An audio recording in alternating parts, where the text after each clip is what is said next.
لیکن میں نے اپنے پڑوسن کو نہیں بتایا اور اس سے چند باتوں کے بعد بات ختم کرنا چاہیے۔ جب اس نے کہا تم ایک اور کام کرو، میں نے تجسس سے پوچھا کون سا کام؟ تو کہتی ہے ایک پیر بابا کا پتہ دیتی ہوں، تمہیں اس سے دم کروا دو، اپنے دیور پر اس سے اثر ہوگا اور تمہارے دیور کی شادی بھی اس سے ہو جائے گی۔ میں نے یہ سنتے ہی فوراً اس سے اس پیر بابا کا پتہ لے لیا اور دیور سے اس بارے میں بات کی تو اس نے صاف انکار کر دیا اس کام کو کرنے سے، پر میں نے بہت ضد کی اور اس کو تھوڑا جذباتی بھی کیا۔ میں تو تمہارا بھلا چاہتی ہوں، تمہارے لیے سب کر رہی ہوں، لیکن تمہیں کوئی پرواہ نہیں ہے اپنی بھابھی کی، بات مانی نہیں تم نے۔ ایسی دو چار باتیں مزید کر کے اس کو اپنی بات کے گھیرے میں لے لیا اور اگلے ہی دن ان معاملوں سے میں نے تنگ آ کر اس کو دم کروانے لے گئی۔ پیر بابا کو سارا مسئلہ بتایا اور وجہ بھی، جس کو سن کر انہوں نے کچھ باتیں کہیں جن پر اس وقت ہم نے عمل کیا۔ پھر پیر بابا دم کر کے کہنے لگا اگلے جمعرات اس کا رشتہ پکا ہو جائے گا، اور اس بات نے میری آنکھوں میں روشنی بھر دی کہ اتنی اچانک جلدی کام ہو جائے گا۔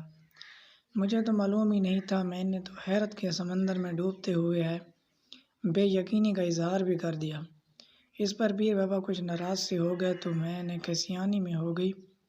پھر میں کب سے یہ بات محسوس کر رہی تھی کہ پیر بابا میرے دیور کو بڑے غور سے دیکھ رہے تھے، جیسے باریک بینی سے اس کا جائزہ لے رہے ہو۔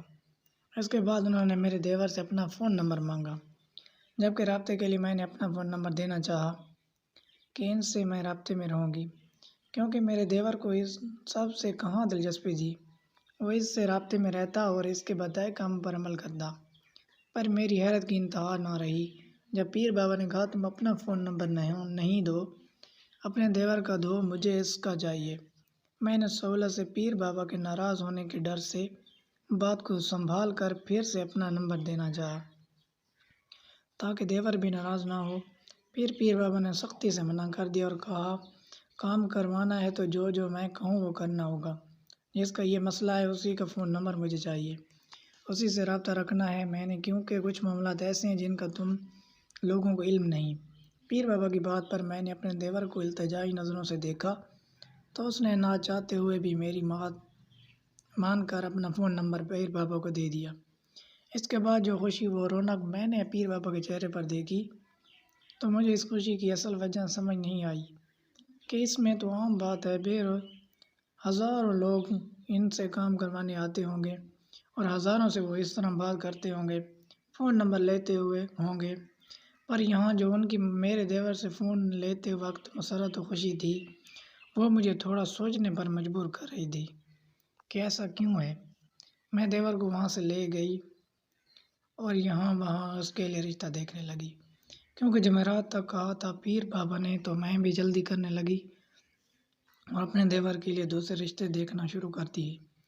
ابھی ایک دو دن اس بات کو گزرے تھے جب میں نے اپنے دیور کے اندر کچھ بدلاؤ سے محسوس کیا۔ وہ زیادہ وقت موبائل فون میں گم رہتا یا گھر سے باہر رہتا اور اس کا لہجہ بھی بدلا ہوا تھا۔ میں نے سوچا کہ ایسا کیوں ہے، اتنی جلدی ایسا بدلاؤ دیور کے اندر کہاں سے اور کیسے آ گیا۔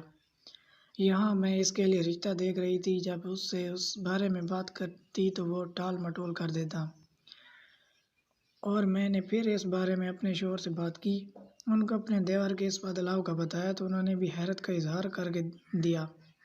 ایک تو میرے شوہر کو دفتر کے کام سے فرصت کم ملتی تھی، اس لیے وہ گھر پر کم دھیان دیتے تھے، ہر چیز مجھے سنبھالنی ہوتی تھی، اور ابھی تک ہماری کوئی اولاد بھی نہیں ہوئی۔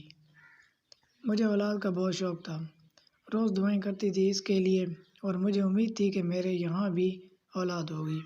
پھر کبھی کبھی یہ سوچ کر میں اداس اور دکھی ہو جاتی تھی جب اولاد کی کمی شدت سے محسوس ہوتی تھی، پر میرے شوہر بہت اچھے تھے، مجھے اس بات پر ہمیشہ مجھے تسلی دیتے تھے کہ جب اللہ نے چاہا تو ہمارے بھی یہاں اولاد ہو جائے گی، اس کی رحمت سے ہمیں مایوس نہیں ہونا چاہیے۔